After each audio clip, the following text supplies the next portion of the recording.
Boa tarde, senhor presidente, deputadas e deputados desta casa.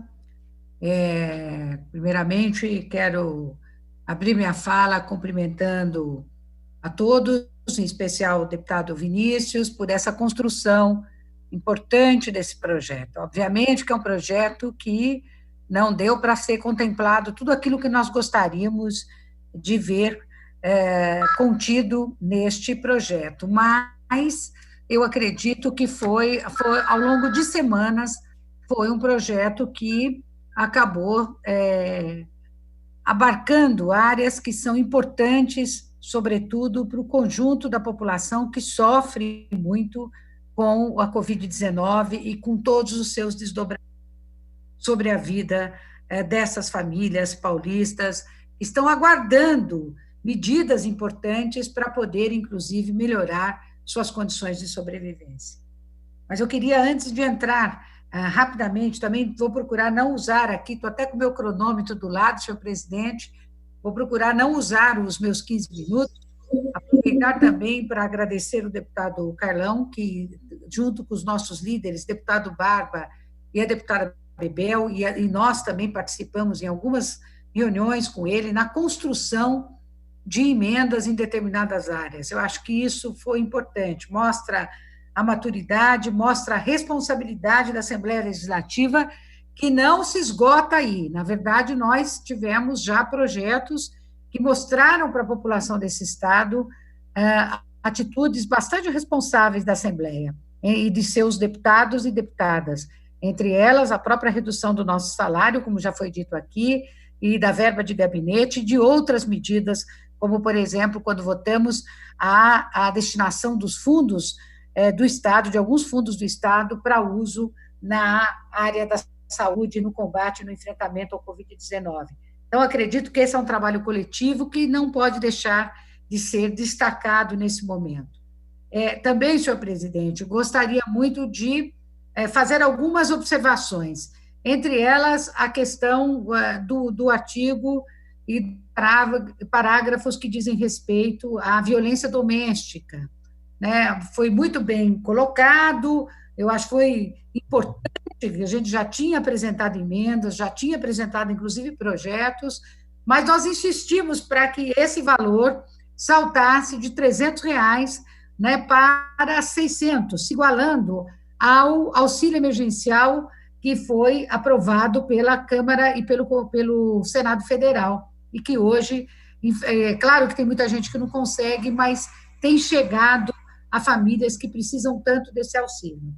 Aí, o ideal seria chegar a R$ 600, até porque todas as estatísticas têm apontado o crescimento da violência, seja sobre a criança e adolescente. Na última semana, os números apontaram um crescimento de 16% sobre a violência em relação à criança e adolescente. Então, a situação não é fácil, nós sabemos que, embora a gente tenha que reforçar e estimular o isolamento social, mas muitas vezes essa quarentena ela acaba prejudicando os segmentos e os setores mais vulneráveis da família, que são as mulheres, as crianças, os adolescentes e os próprios idosos. Então, se pudesse esse valor ser um pouco maior, é claro que essa ajuda seria muito bem-vinda.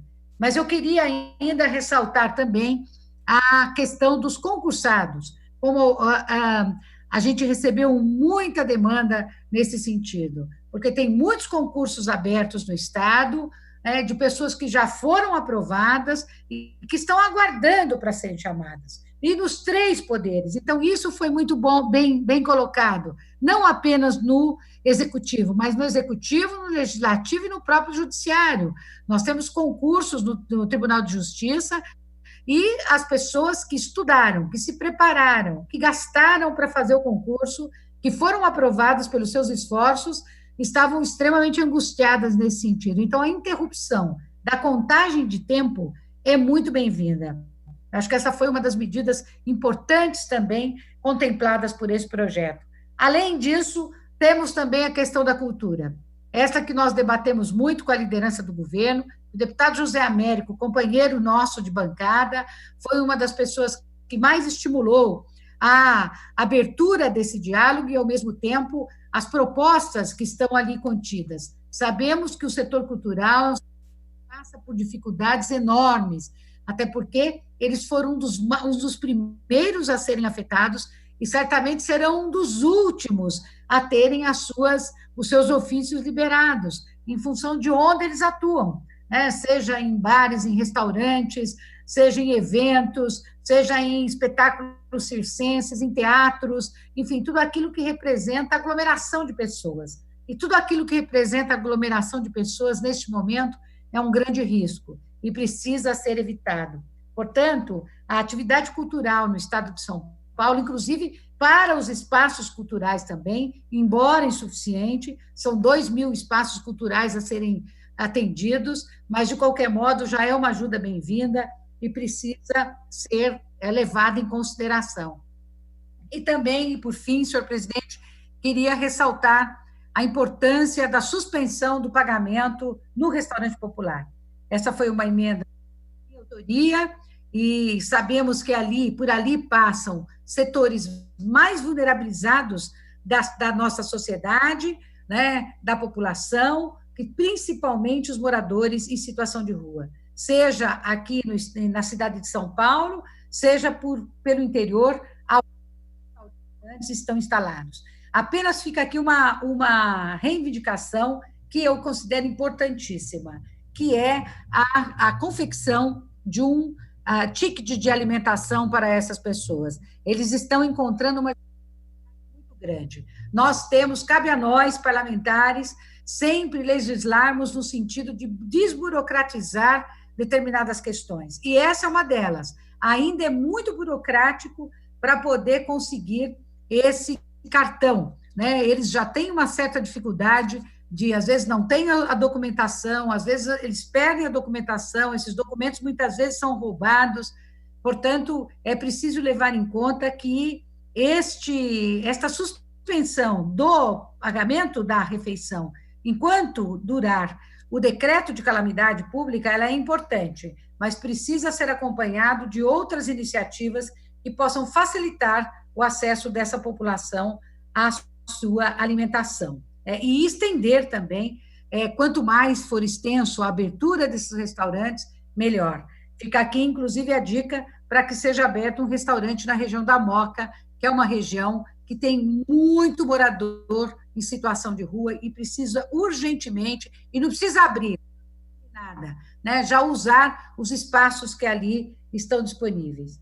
E, finalizando, senhor presidente, eu queria aqui deixar a minha indignação com o aumento exacerbado da violência policial nos últimos eventos da cidade de São Paulo, né? Numa distinção inimaginável, com a qual nós não podemos concordar nos tipos de tratamento que os policiais dispensam às manifestações de diferentes ideologias na cidade de São Paulo, né? E com a intensidade da violência que vem sendo imprimida pela Polícia Militar no estado de São Paulo. Isso quero dizer que não São Paulo, nós estamos preparando vários requerimentos, aqui pelo interior também tem sido uma prática muito dura, e nós não vamos concordar com isso, é preciso afastar, é preciso retirar esses maus elementos da corporação, que envergonham a população e que acabam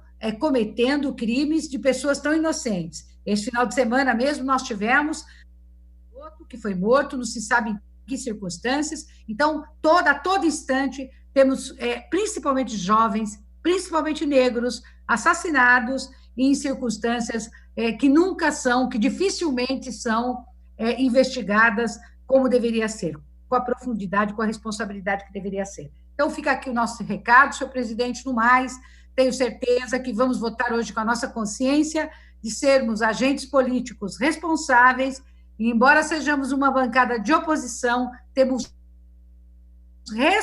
com os destinos desse Estado, principalmente num momento tão difícil como esse, deste vírus que afeta, que infecta e que mata tantas pessoas. Muito obrigada, senhor presidente.